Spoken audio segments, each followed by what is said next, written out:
Bonjour à tous, bienvenue à votre rendez-vous, la tribune sur laquelle nous analysons un peu l'actualité au plan national, qu'elle soit politique, économique, d'ordre social ou international. Justement, le sujet qui nous intéresse aujourd'hui est d'ordre éducatif.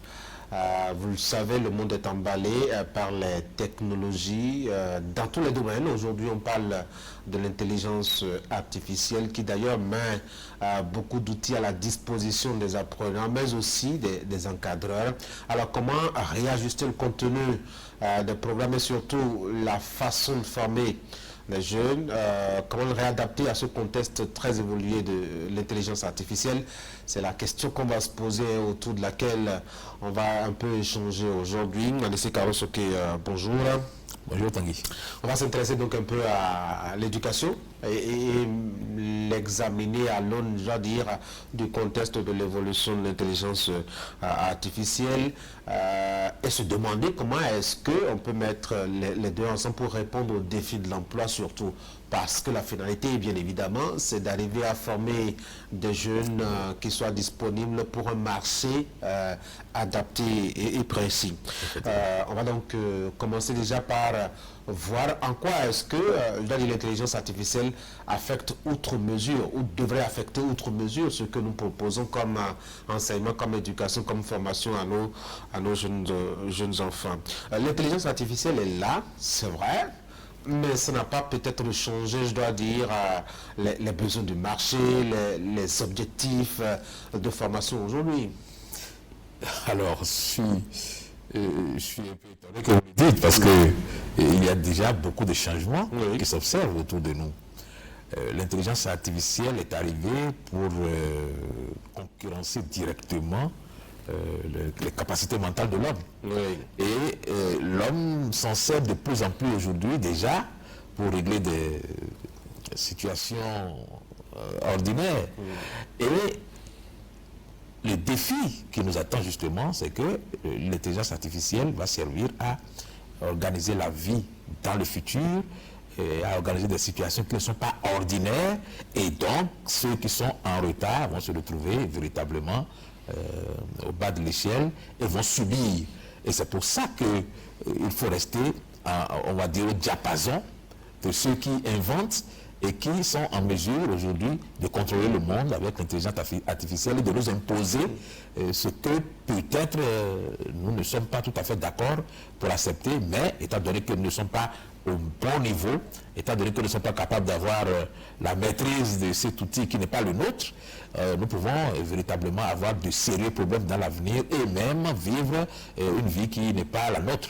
Est-ce que ce n'est pas parce que nous sommes à la fois attentistes et ultra consommateurs que nous avons, je dois dire, Anne Griffe, cette impression que l'IA perturbe sérieusement, profondément nos habitudes? Mais ce que j'essaie de dire, c'est qu'en réalité, l'IA ne perturbe pas encore profondément. Ah oui? Et dans le futur, l'IA va impacter davantage nos vies au quotidien.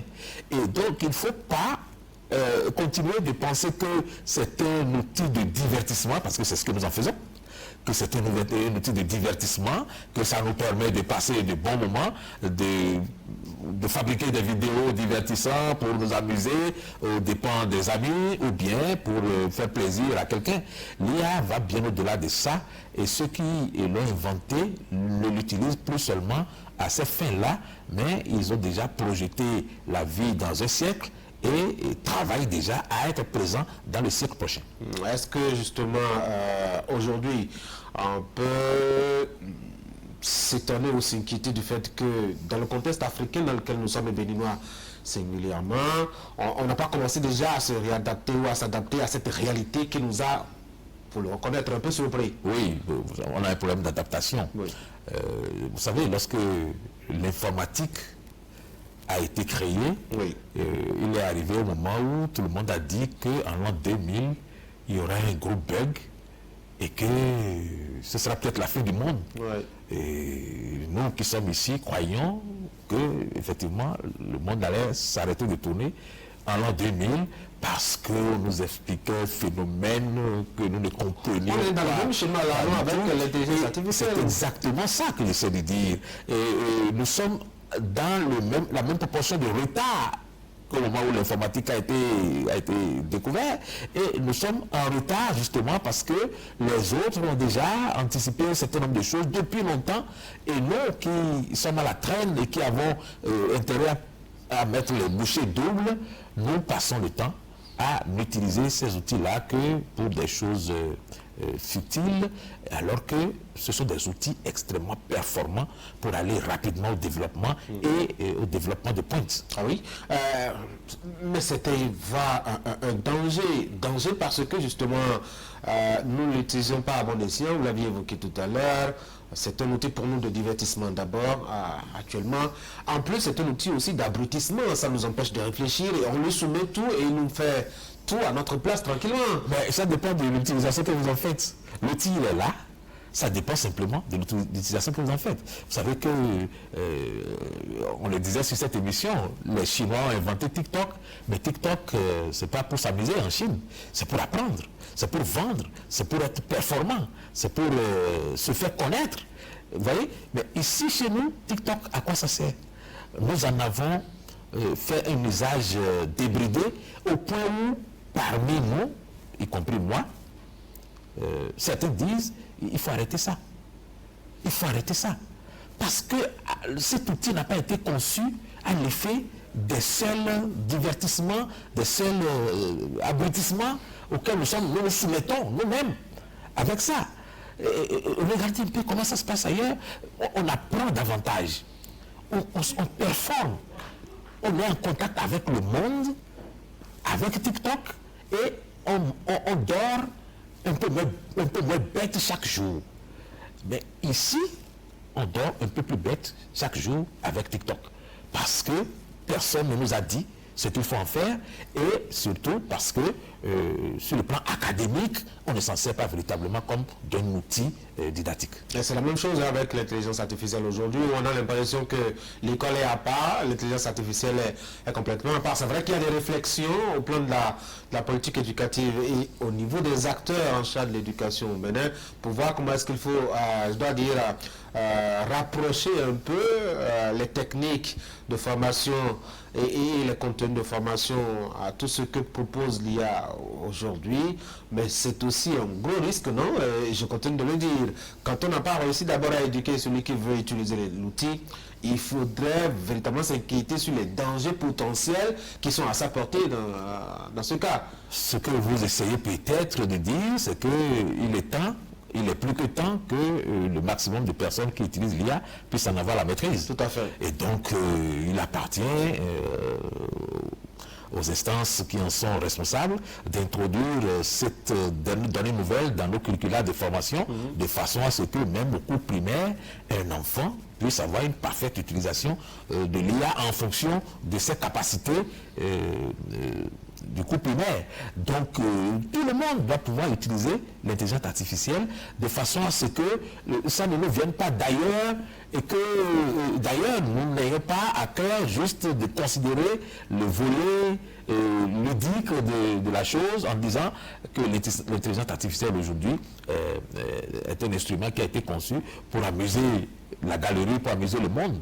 C'est un instrument très sérieux qui permet d'étudier et de rendre performants ceux qui étudient et qui étudient les sciences nouvelles, parce qu'il y a un certain nombre de sciences nouvelles qui accompagnent l'utilisation de l'intelligence artificielle, et naturellement un certain nombre de métiers vont disparaître, un certain nombre de formations vont disparaître, mais il faut en remplacement que nous ayons des formations de pointe dans l'utilisation de l'intelligence artificielle, et c'est tout le défi que nous avons encore à relever. Est-ce que vous avez l'impression que le système éducatif réagit comme il faut à cette apparition soudaine? Je ne pourrais pas dire oui, parce que si mon enfant ne revient pas de l'école en me disant qu'on lui a parlé de l'intelligence artificielle, qu'on lui a donné des leçons dans ce sens, ne serait-ce que pour lui dire que ça existe, c'est que quelque part il y a un problème. Un enfant du CM2 doit pouvoir revenir à la maison et expliquer à ses parents ce qu'on appelle l'intelligence artificielle, comment ça fonctionne globalement. Même s'il n'en a pas l'usage quotidien, il faut que globalement il sache ce que ça peut faire dans la vie d'une personne. N'est-ce pas? Quand on est au collège, alors là franchement, c'est qu'on a l'obligation absolue de s'en servir tous les jours pour apprendre et pour mieux apprendre. Alors, quand on est à l'université, on doit carrément être dans la conception à partir de l'intelligence artificielle. Donc, tous ceux qui aujourd'hui font un travail quelconque dans lequel il n'y a aucun volet qui concerne l'intelligence artificielle sont parfaitement en retard par rapport à la situation globale du monde. Mais au moins, ils auront, en tout cas dans leur prestation et leur réaction, ce volet humain, enfin, qu'on vante et qui manque à l'intelligence artificielle. Et ça, on en a besoin parce que justement, les rapports ont tendance à s'automatiser, depuis d'ailleurs l'invention de l'informatique, à s'automatiser, à se machiniser, de sorte que le sentiment, la sensibilité, la projection, la conception, etc., ont commencé à manquer justement à nos habitudes. Il faut avoir la maîtrise d'un outil pour vous-même l'introduire dans vos mœurs avec les restrictions dont vous êtes capable vous-même. Si vous n'êtes pas capable de brider l'outil, de contrôler l'outil comme TikTok aujourd'hui, qui est devenu même un outil que les enfants utilisent et que les enfants maîtrisent aujourd'hui, si vous n'avez pas la capacité d'avoir cette maîtrise, c'est toute la population béninoise qui est soumise à ce que vous appelez déshumanisation. Parce que on ne peut plus aujourd'hui savoir quelle est la frontière entre l'information réelle que nous voyons et ce qui a été fabriqué avec l'intelligence artificielle, tellement la science a évolué et qu'on peut fabriquer aujourd'hui, on peut vous faire dire n'importe quoi sur les réseaux sociaux. Et ce qui nous intéresse, ce n'est pas de savoir ce qu'on peut en faire d'autre. Ce qui nous intéresse, c'est de savoir comment on fait pour que Tanguy soit en train de causer avec quelqu'un sur les réseaux sociaux alors qu'il n'a jamais été là. Vous voyez, c'est, on va dire, le premier palier de connaissances que nous sommes en train d'explorer, alors qu'il y a des dizaines de paliers qui nous attendent encore, que nous pouvons explorer, et que si nous ne les explorons pas, tout de suite, ce qui va nous rattraper, c'est la contamination de toute la population à utiliser à mauvais escient cet outil-là, et ça a déjà commencé. Et c'est bien dommage, mais il faut bien comprendre peut-être que le retard que prend l'éducation ou le secteur éducatif chez nous, c'est peut-être le temps de la réaction de l'adaptation. Parce que on ne peut pas bondir sur l'IA parce que l'IA est intervenue et commencer à changer tout dans le programme. Encore que dans le monde de la technologie, les choses sont tellement dynamiques qu'aujourd'hui vous avez vu quelque chose, l'instant d'après, la chose a changé.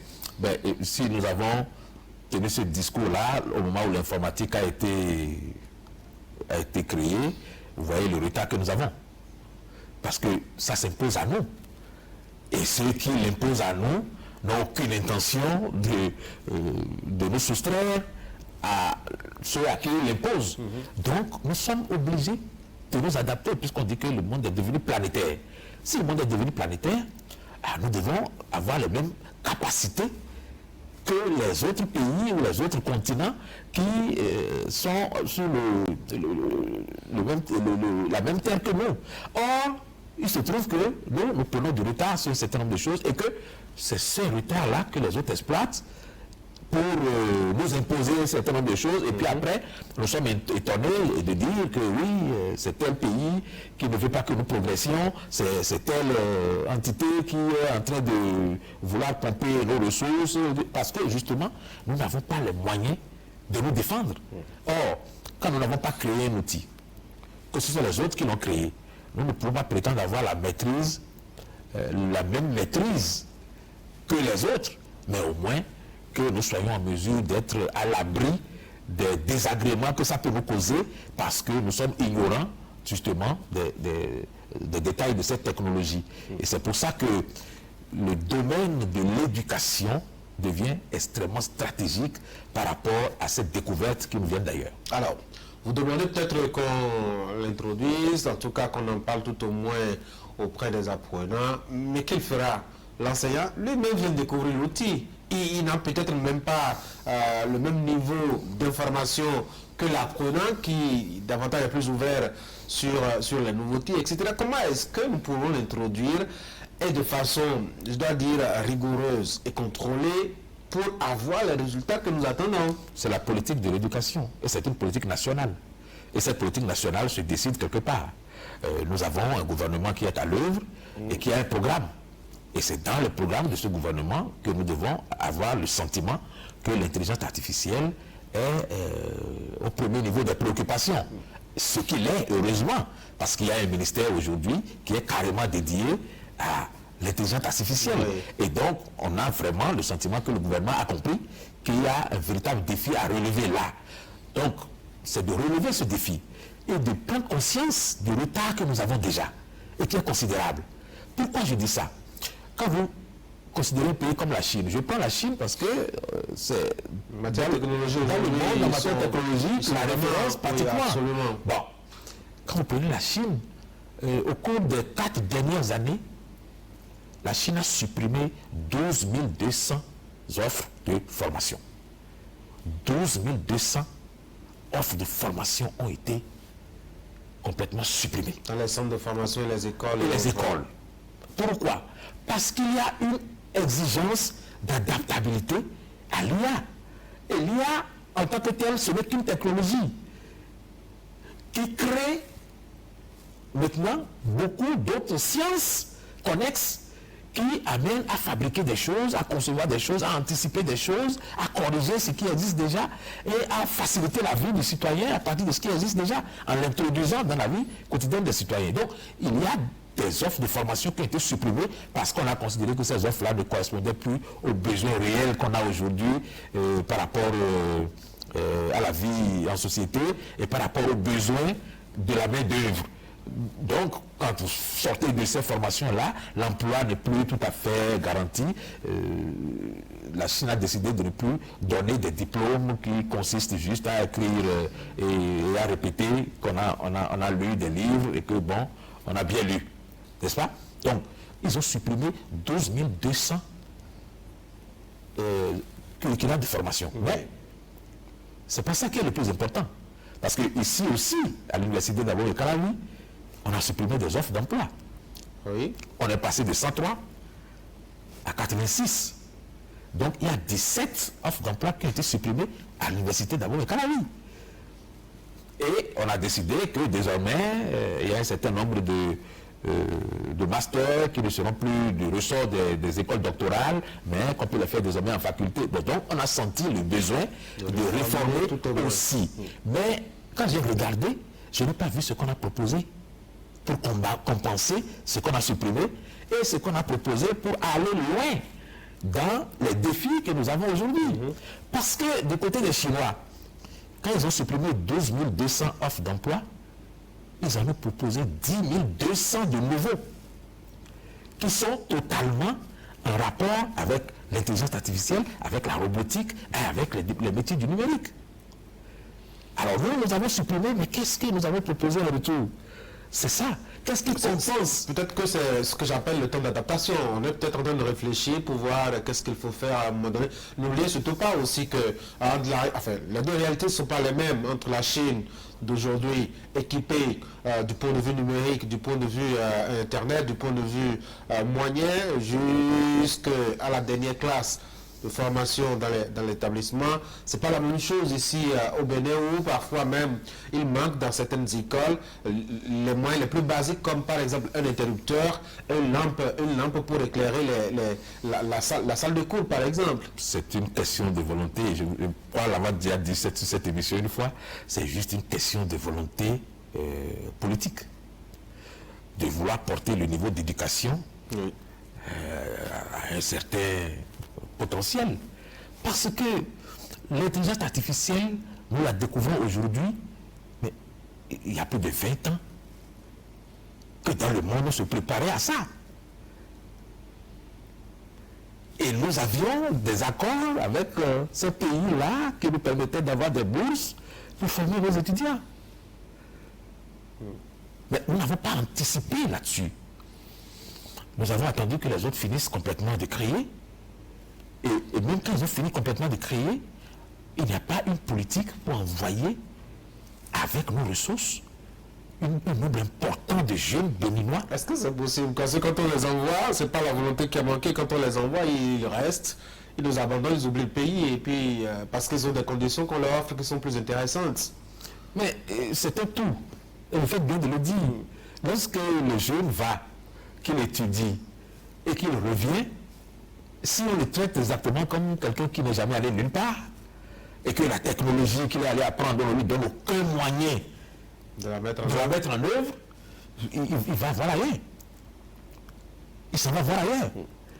Et d'ailleurs, si son salaire, en tant que tel, ne lui permet pas d'envisager l'avenir avec tout son potentiel, de façon, on va dire, heureuse, ben, il s'en va voir ailleurs. Donc c'est un tout. Si nous décidons d'envoyer des jeunes, il faut que quand ils reviennent, nous ayons une politique pour les employer, pour les utiliser à mettre cette connaissance au profit de la société béninoise. Et que nous ayons tous les moyens qu'il faut pour les accompagner et pour leur assurer des conditions de vie qui leur donnent la garantie que, en travaillant davantage ici, au Bénin, ils peuvent rentabiliser leur science. Mais si nous les abandonnons, ça c'est un problème, n'est-ce pas? Il y a quelque chose que j'ai beaucoup aimé aussi chez les Chinois. Comme ça. Et ça fait partie des choses que j'ai toujours plaidé pour que nous puissions avoir ici une catégorie d'inventeurs. Ça ne sert à rien d'étudier si on ne peut rien créer. Mais ça se fait sur nos universités. Vous connaissez combien de produits qui ont été brevetés cette année, Made in Benin, reconnus comme étant des produits fabriqués au Bénin et brevetés comme tels? Vous en connaissez combien? C'est la finalité des études. C'est la finalité. Et nous, j'ai dit au cours de cette émission que nous continuons d'importer l'aiguille. Nous continuons d'importer les jouets en plastique pour nos enfants. Parce que nous n'en fabriquons pas.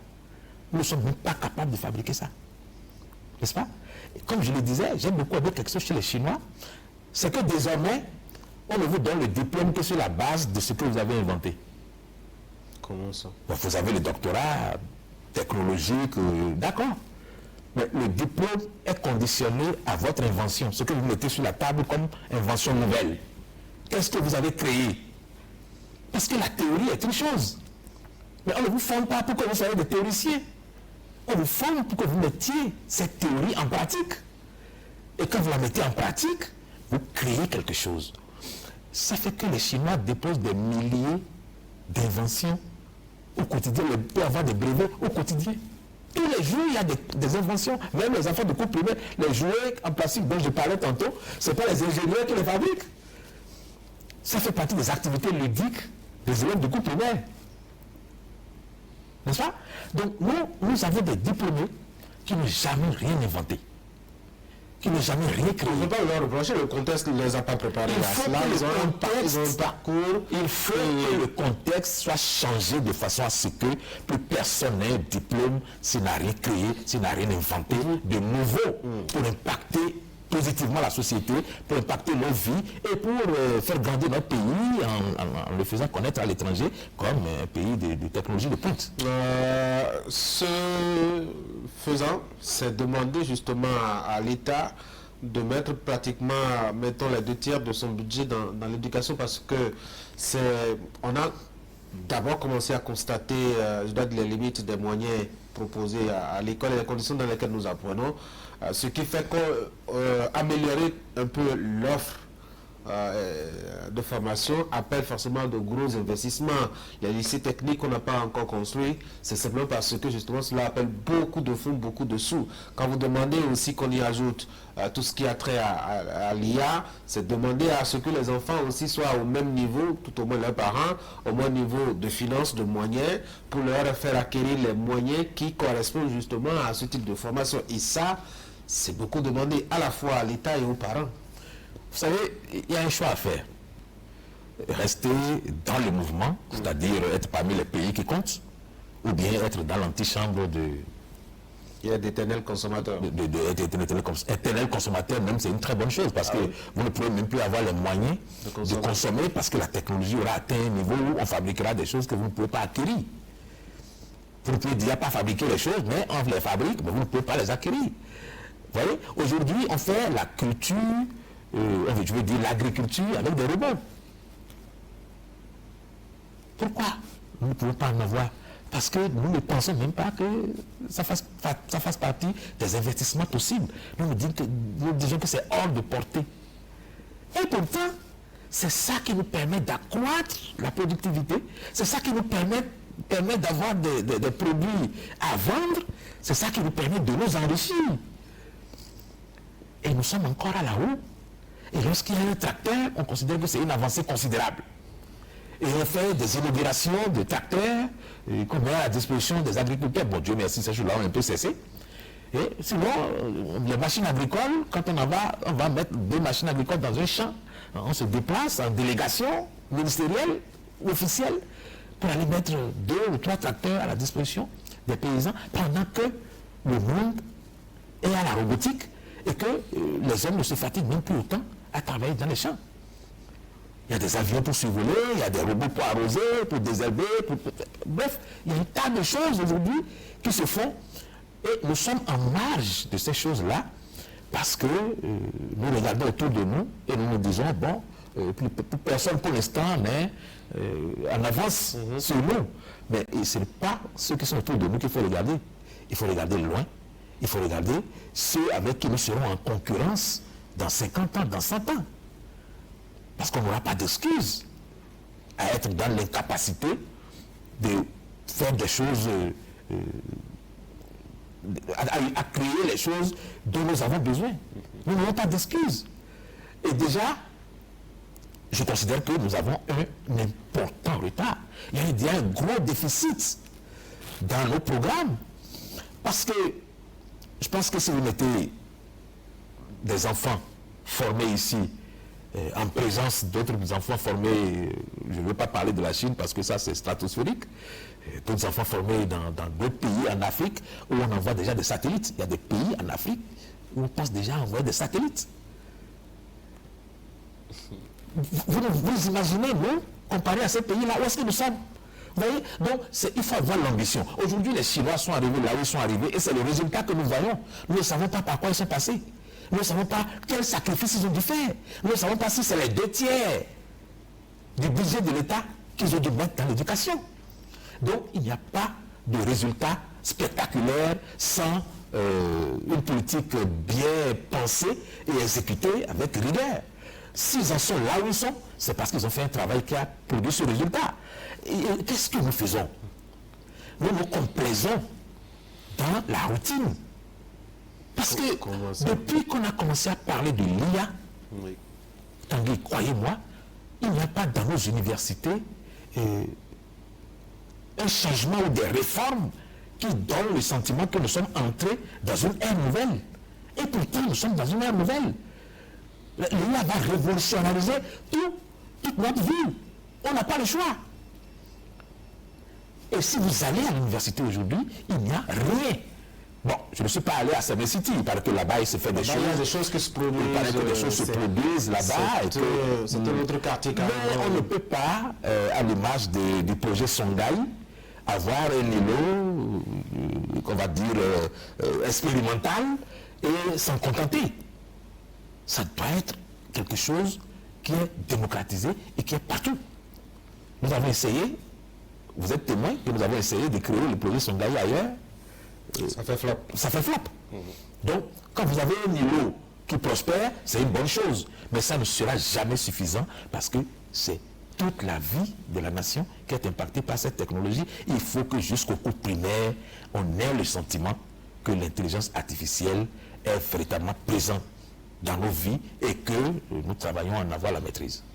Il y a peut-être la formation des enseignants qu'il faut faire d'abord pour les réadapter parce que même ça pas déjà l'utiliser, c'est un gros défi. J'avais commencé à le dire. J'ai évoqué aussi les moyens qui doivent accompagner, que ce soit du point de vue étatique ou du point de vue des parents. Il faut forcément l'implication de chacun pour y arriver.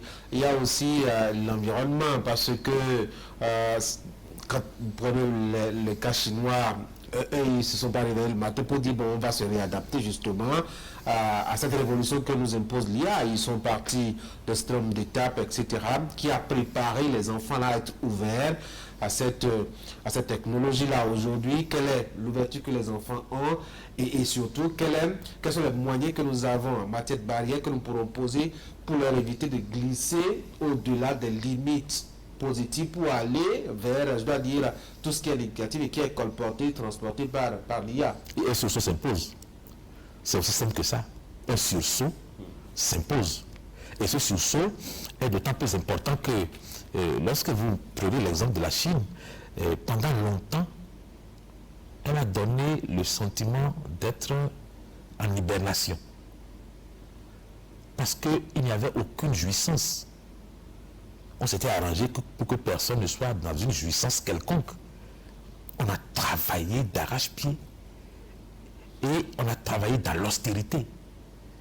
Les salaires ont été coupés en 2 ou en 3 parfois. Décapités. Et c'était la galère.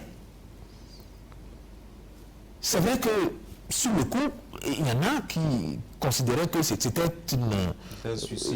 suicide collectif, on ne pouvait pas l'accepter. Il y en a qui se sont battus comme ça. Et quelqu'un qui voyait loin, en regardant ce pays-là, a dit, le jour où la Chine s'éveillera, le monde tremblera. Parce que dans son apparente hibernation, ça grouillait au fond. On travaillait, on créait, on préparait les enfants.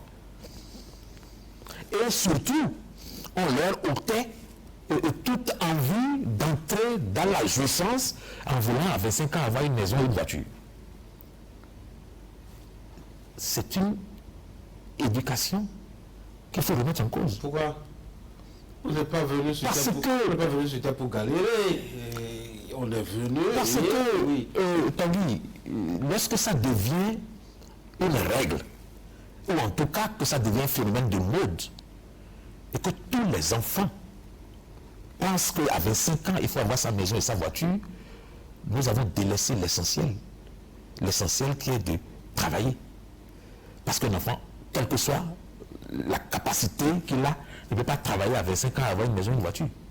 Pourquoi pas? Peut-être parce que nous avons un contexte et je dois dire un cycle de formation et d'éducation qui fait que les choses sont un peu trop longues et quand on est justement dans ce contexte-là, c'est pas évident. Et je pense qu'à 25 ans, en principe, si on raccommoder les choses et qu'on élargit nos programmes. Vous savez, c'est le raccourci qui peut amener, en prenant un raccourci qu'un enfant de 25 ans, qui n'est pas héritier et qui n'a pas gagné au loto, peut devenir propriétaire d'une voiture et d'une maison. C'est en prenant des raccourcis dangereux. Ailleurs, les gens à 21 ans, ils ont le doctorat, ils peuvent être en train de travailler déjà. Vous avez le doctorat, mais vous n'avez pas une maison et une voiture. Oui, de là à 25 ans, c'est ça que je dis. Non, ça dit qu'il faut que nous revenions à ce réarmement moral qui consiste à apprendre à nos enfants que c'est au bout de l'effort qu'il y a la récompense. Vous n'avez encore fourni aucun effort et vous voulez jouir. Ce n'est pas possible. On ne peut pas, quand on n'a pas travaillé, quand on n'a pas fait carrière, quand on ne s'est pas distinguer dans quelque chose, quand on n'a pas laissé trace de ses capacités quelque part, on ne peut pas être dans la jouissance et être dans la jouissance tout au long de sa vie. C'est impossible. C'est forcément par des raccourcis que les enfants aujourd'hui pensent qu'il faut acquérir voiture et maison. Et c'est surtout que, je ne dis pas que c'est dans l'absolu, je ne dis pas que c'est impossible.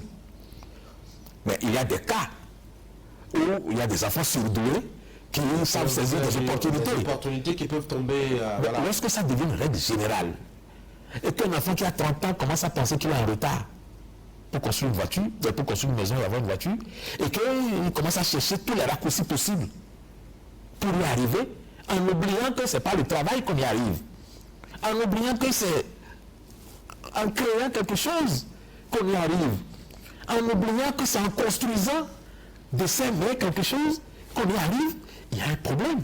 Parce que dans notre société, la valeur du travail est en train de disparaître. Oui. Et les Chinois n'ont pas fait ça. Ils avaient le moyen de laisser leurs enfants prospérer. Mais même lorsque vous aviez l'argent, il y a des choses qu'on vous interdisait de faire. Parce que ça va démotiver les autres qui n'en ont pas. Et ça va donner des idées. Justement, on l'a vu, il a suivi que suffit que 2 ou 3 enfants deviennent des cybercriminels prospères pour que tous les jeunes se lancent dedans. Parce qu'ils se disent, mais si c'est aussi facile d'avoir une belle vie, pourquoi aller tout temps dire qu'on travaille quelque part? C'est pas la peine. Ils sont tous devenus cybercriminels parce que la culture du raccourci a permis de constater que bon, on jouit rapidement. Donc sans préjudice des conséquences que ça peut avoir, ils se sont tous lancés dedans. Donc les Chinois ont empêché qu'il y ait des modèles de ce genre-là que les jeunes puissent suivre. Bon, je ne dis pas que bon, on est obligé d'empêcher. Mais je dis, les gens à la misère. mais je dis, oui, il ne faut pas les laisser non plus choisir cette culture de raccourci, s'empêtrer dedans et commencer à tous les mettre en prison. Ça n'a pas de sens. Ça n'a pas de sens. De les laisser tous prendre le mauvais chemin et de commencer à les mettre en prison parce qu'on veut que désormais ça change. Ça ne peut pas changer parce que justement, ils ont acquis cette culture. N'est-ce pas? Donc il faut que nous travaillions à ce que les jeunes créent, travaillent, produisent et qu'ils aient un peu comme dans l'idée que la fortune finit par arriver lorsqu'on travaille sur la durée. Et que les raccourcis sont de dangereux chemins par lesquels on finit toujours par tomber. Si cette éducation-là ne suit pas tout ce que nous faisons, il y aurait problème quelque part demain. Alors, je vous vois dans le tout technologie, c'est-à-dire que, et c'est d'ailleurs la formule aujourd'hui, on a l'impression que tous nos problèmes, tous nos maux doivent se résoudre par la technologie et qu'un pays qui n'est pas engagé forcément dans ce chemin, c'est un pays délaissé, c'est un pays en retard, c'est un pays qui sera écrasé, c'est un pays qui sera dépassé, oublié. C'est vrai, nous sommes un village planétaire. Parce que je dois dire, la singularité de l'Afrique, justement, ne réside pas dans cette différence de ne pas être emballé dans le tourbillon de la technologie et de la recherche effrénée d'une nouveauté avec les machines. Ce n'est pas faux, mais tout dépend de la manière dont la technologie en question est utilisée. Est-ce que parce que nous sommes africains, nous pouvons dire que le téléphone n'est pas un outil important? C'est un outil important. Est-ce que nous pouvons dire que le téléphone Android est inutile et que le téléphone analogique à touche est plus important? Est-ce qu'on peut le dire? On ne peut pas le dire, mais on ne peut pas le dire. On ne peut pas le dire, mais on n'a pas besoin forcément de montrer, par exemple, la montre qu'on met au bras, comme téléphone ou comme moyen de communiquer parfois, même juste avec la maison, etc., pour recevoir des données, des métadonnées, etc. Il ne peut pas être la référence non plus. Il ne s'agit pas de s'entourer de gadgets.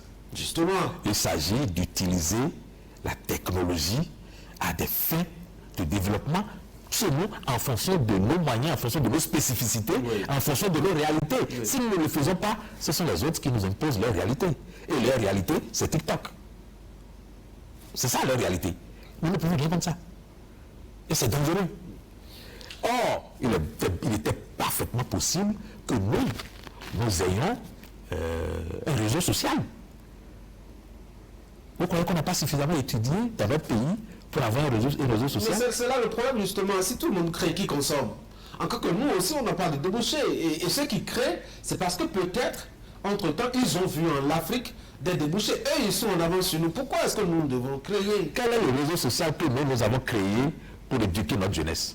Quel est le réseau que nous avons créé, nous, pour que notre programme scolaire puisse se retrouver sur ce réseau? Quel est le réseau que nous avons créé pour que nos enfants apprennent nos langues? Quel est le réseau que nous avons créé pour que nos mères puissent, en étant chez elles à la maison, être au courant d'un certain nombre de choses qui se produisent en ville et qui vont impacter leur vie? Quel est le réseau que nous avons créé pour étudier, pour enseigner le droit dans un pays de démocratie? Quel est le réseau que nous avons créé pour ça? Quel est le réseau que nous avons créé pour que, on va dire, les instructions qui viennent du gouvernement, par exemple, et qui impactent nos vies, soient connues de tous. Que la loi soit connue de tous. On peut laisser les autres venir avec leurs réseaux. Mais c'est qu'il faut que nous ayons nous-mêmes des réseaux qui sont plus importants que ce que les autres envoient. Parce qu'on ne finira pas de trouver que ce que les autres envoient, c'est du divertissement. Alors que chez nous, nous avons des réseaux sur lesquels notre vie quotidienne est réglementée, est améliorée et projetée dans l'avenir. N'est-ce pas? On ne peut pas dire que dans ce pays, il n'y a personne qui soit en mesure de créer un réseau. Il suffit juste d'avoir la volonté. Et cette volonté, c'est justement ce qui nous manque. Il ne faut pas prendre, il faut pas prendre uniquement ce que les autres nous envoient et consommer. Il faut que nous utilisions ce que les autres ont créé comme technologie pour améliorer notre vie. Et nous ne pouvons le faire qu'à notre rythme, en fonction de nos réalités, de notre histoire, de notre sociologie, de nos réalités. Et donc, nous pouvons le faire. L'intelligence artificielle peut nous permettre d'y arriver. Mais vous voyez quelqu'un prendre le chemin pour l'instant? Non. N'est-ce pas? Nous avons peut-être dans l'idée de former des ingénieurs, qui vont former des robots, tout ça c'est bien bon, mais c'est bien lointain aussi. Pourquoi dans la vie de tous les jours, aujourd'hui, il peut y avoir un logiciel pour m'apprendre par exemple le bâtonnet. Il peut y avoir un logiciel très avancé pour que je puisse converser avec quelqu'un qui ne parle pas la même langue que moi dans le même pays. Il peut y avoir un logiciel qui me permet de connaître l'histoire de le pays. C'est quand même mieux que de voir des fesses nues qui sont remuées tous les jours et les seins qui sont balancés tous les matins sur TikTok parce que les jeunes ne savent pas quoi en faire et voilà, ils font ce qu'ils peuvent parce qu'on leur a dit qu'on peut monétiser ça et qu'en ayant un certain nombre de vues, ça peut même assurer une carrière. Oui. Et par conséquent, ils se sont lancés dedans. Mais nous, quand nous réfléchissons, nous pouvons dire, oui, c'est bon, il y a une partie de la jeunesse qui peut s'amuser à faire ça, mais l'essentiel de la jeunesse doit être conscientisé, doit être sensibilisé, doit être éduqué à travers les réseaux, et ça, nous pouvons le faire sans attendre qui que ce soit.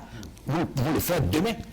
Comment on désintoxique, puisque justement, non seulement on est en retard, mais il n'y a que ce retard permis à ce que ceux qui arrivent à crier et qui nous les envoient mettre des couches, je dois dire, difficiles, qui ont déjà eu des stratifications solides et très épaisses. Comment est-ce qu'on désintoxique cette jeunesse à qui on a appris la facilité, à qui on a appris le divertissement, à qui on a appris tout sauf le sérieux et la concentration pour l'innovation? Il ne fallait pas laisser le mal se créer. Mais il est là. Il est là maintenant. Et si nous ne prenons pas conscience qu'il est là maintenant, il va atteindre des proportions qui vont complètement nous échapper et que nous ne pourrons plus rien faire. C'est de ça qu'il est question.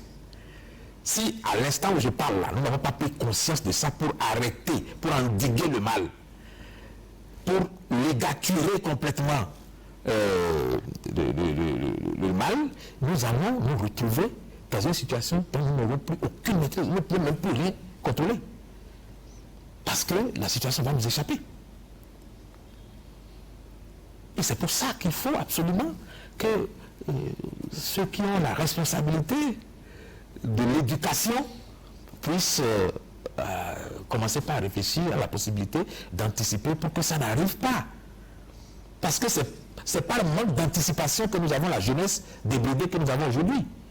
Ce n'est pas le manque d'anticipation que nous avons, cette horde de cybercriminels qui sont des enfants de génie, des enfants qui sont capables d'utiliser leur cerveau à des fins de tromperie. Ça veut dire qu'ils ont quand même une certaine avance dans l'intelligence. Ouais. On aurait pu les utiliser, ces enfants-là, à faire des choses qui les valorisent et qui leur font gagner leur vie tout à fait honnêtement. Mais ils ne savent pas que ça existe. Ils ne savent pas comment faire. Et donc, ils prennent les raccourcis qu'ils peuvent en se disant, ça permet de gagner la vie. Et naturellement, comme ils sont jeunes, sans expérience, et qu'ils gagnent beaucoup d'argent en faisant ce qu'ils font, ben, il leur faut bien sûr dépenser cet argent. Et ça donne lieu à toutes les débauches que nous avons parce que personne ne leur a appris que l'argent, ça se gère, parce qu'il y a des lendemains qui peuvent déchanter. Et bon, vous les voyez briller quelques jours, et puis puis après, ils se retrouvent en difficulté, et puis finalement en prison. Le but de l'éducation des jeunes ne doit pas être de retrouver la moitié de la jeunesse en prison. C'est un échec. Le but de l'éducation, justement, c'est de récupérer la jeunesse, d'en faire le fer de lance du développement. Et ça passe par l'appropriation des technologies et la bonne utilisation des technologies. Alors, quand je vous suis, je ne vois rien d'africain, en fait, dans ce qu'il faut apporter, dans ce qu'il faut, mettons, créer pour profiter de cette IA-là. Oui, on peut créer peut-être, mettons, un réseau social pour parler, apprendre le bâton, le dindi, etc. Mais ça va beaucoup plus loin. Pour apprendre tout ce que nous avons besoin d'apprendre. Et surtout, pour garder les jeunes en contact avec l'enseignement en permanence. Je vous ai dit ici, une fois, il n'est plus nécessaire d'aller à l'université pour apprendre l'histoire, pour apprendre la sociologie. Ça n'a pas de sens. Ah oui, vous trouvez la démarche scientifique, je crois, les éléments et outils pédagogiques, les découvertes que les autres ont déjà faites. Il ne faut pas que ça soit la chasse gardée de quelques personnes qui vont en faculté. Ce sont des sciences générales. On doit démocratiser. Ce sont des sciences générales que tout le monde a besoin de connaître. Maintenant, si quelqu'un veut faire carrière dans la sociologie, il peut aller à l'université. Mais ils ne peuvent être que quelques dizaines. Sérieusement? Ils peuvent être que quelques dizaines. Qu'est-ce que nous en faisons des sociologues? Ah non, on les utilise sur le terrain. Quand on supprime des curricula de formation, c'est pourquoi? C'est parce que justement, il y a des formations qui n'ont pas de débouché. Il y a des formations qui ne valorisent pas l'enfant. Ou bien il y a des formations qui ne sont pas adaptées à la vie technologie que nous voulons simplement. Oui, parce qu'aujourd'hui, je ne dis pas qu'il ne faut pas, par exemple, je ne dis pas qu'il ne faut pas avoir de sociologues. Mais je dis qu'il ne faut pas avoir tellement de sociologues que nous ne savons pas quoi en faire. Ils sont à la maison. Est-ce qu'il n'y a pas ce même risque-là aussi d'avoir tellement de jeunes apprenants avec beaucoup de diplômes qui savent maîtriser l'IA qu'on ne sache pas quoi en faire? Si ce sont des enfants, qui sont formés et qui ont leur diplôme sur la base de quelque chose qu'ils ont fabriqué, ils ne chômeront jamais. Ah bon? Quel que soit le cas de figure. S'ils ont été en mesure de fabriquer quelque chose à partir de ce qu'ils ont appris et que c'est sur la base de leur fabrication qu'on leur a donné un diplôme, parce que, peut-être que je ne l'avais pas précisé, ce que les Chinois font de bon, c'est qu'une fois que l'enfant a créé le produit, l'État met ce produit en valeur parce qu'il est agréé, il a un brevet, et on met un financement en place pour que l'enfant, enfin celui qui a fabriqué ce produit, puisse en jouir de sa créativité. Voilà aussi. Donc, si vous mettez en place une politique pour que les jeunes créent, il faut aussi avoir une politique pour promouvoir ce qui est créé. Si nous commençons à avoir des centaines de brevets d'invention béninoise déposés, il est évident que nous sortirons du rang des pays les moins avancés. C'est clair. Mais ce n'est pas sorcier. C'est juste une question de volonté. C'est juste un curriculum qu'il faut s'imposer. Et se dire que la finalité des études, ça ne sera plus de sortir des mémoires qu'on enferme dans un tiroir. La finalité des études, ce sera de fabriquer quelque chose. Vous êtes sociologue, votre sociologie doit s'appliquer à quelque chose. Et vous devez démontrer que votre sociologie s'applique à quelque chose et que ça améliore ce qui est. Parce que vous avez démontré par A plus B que si on fait comme ça, sur le plan sociologique, on aura telle plus-value. N'est-ce pas? L'historien doit pouvoir le faire. Le géographe doit pouvoir le faire. Donc, il faut que les sciences, quelles qu'elles soient, puissent être au service de la créativité. Et que nous puissions cesser vraiment d'importer des choses. Ce que je voudrais voir, c'est en quoi est-ce que l'IA peut être d'une pertinence dans les domaines qui promeuvent et conservent nos réalités, notre histoire, et surtout qui, mettons, s'accommodent un peu de la nouvelle politique que nous mettons en place. Je vais parler du Bénin, qui veut positionner par exemple le tourisme, la culture, etc., aujourd'hui comme un levier économique, etc. Comment est-ce qu'on va chercher l'IA pour mettre cela au service justement de ces éléments-là qui doivent révéler notre identité. Parce que ma crainte aussi, c'est justement de nous embarquer dans cette frénésie de tout technologie, de sorte à ressembler à ceux qui ont fait cette option-là dans leur pays, d'en faire, je dois dire, une référence, une matière principale, etc. au quotidien. Alors que nous, on a une trajectoire qui est différente, on a des réalités qui sont différentes, on a des objectifs aussi qui sont relativement différents. Quand je prends par exemple la politique de promotion du tourisme. Moi, je considère que si on prend la promotion du tourisme, pour l'instant, on utilise des technologies qui ont fait que le régime a été obligé d'aller chercher à l'étranger des personnes qui ont une science que nous n'avons pas. Oui. Et ça a fonctionné. Parce que, par le passé, on s'arrêtait au petit niveau d'ingénierie que nous avions là et on ne s'ouvrait pas sur le monde. Si on ne s'ouvre pas sur le monde, mais on restera à un niveau basique, terre à terre. Il faut s'ouvrir sur le monde. Et donc, lorsque le gouvernement parti avoir compris qu'il fallait s'ouvrir sur le monde et aller chercher les personnes qui étaient capables d'ouvrir le Bénin sur le monde, vous avez vu que les Vodou Days ont pris une dimension internationale tout de suite. Lorsqu'on a voulu créer la GDZ et qu'on est allé chercher des personnes qui étaient outillées, mieux outillées que nous, pour mettre en place une telle structure, vous avez vu que l'Odibé existe. Parce que par le passé, ce n'était pas faute de vouloir mettre des zones industrielles en place. Mais ça a toujours échoué. Ça a toujours échoué. Parce que le plus qui nous connectait au monde nous manquait. Ça nous manquait. Et donc, aujourd'hui, déjà, nous ne sommes même pas capables de nous exprimer majoritairement dans les langues les plus visitées dans le monde. Nous ne sommes même pas capables de parler majoritairement anglais, avec le Nigeria à côté. Je vous ai dit, aujourd'hui, nous devions être majoritairement en mesure de parler chinois. Parce qu'à défaut d'avoir leur technologie, il faut que nous puissions savoir l'utiliser. Pourquoi est-ce que nous devons, eux, apprendre la langue? Parce que ce sont eux qui sont à la pointe de la technologie et que nous le voulions ou non, nous allons être envahis. Aujourd'hui, une voiture sur 10 à Cotonou est chinoise. Dans 5 ans, la moitié du parc automobile du Bénin sera chinois. Et vous ne voulez pas qu'on appelle chinois? Nous devons apprendre la langue chinoise. Et nous devons avoir des personnes qui sont formées à la technologie chinoise. Sinon, nous allons rester à la traîne, consommer des produits pour lesquels nous pouvons nous-mêmes nous débrouiller pour avoir des fabrications, mais ça va nous imposer à nous et nous allons toujours continuer d'importer des jouets en plastique pour nos enfants. Quand même. Ça ne vous choque pas? Importer des allumettes, ça ne vous choque pas? C'est pas normal pour un pays. Mais nous nous complaisons dedans. Ça ne nous gêne pas. C'est très grave. C'est un retard abyssal. Et nous allons payer le prix de ce retard, qu'on le veuille ou non, dans l'avenir.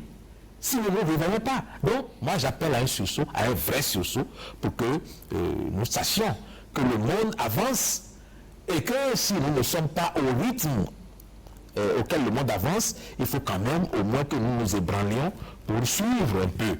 Sinon, demain, il sera trop tard. Quel est le profil du citoyen que vous attendez demain?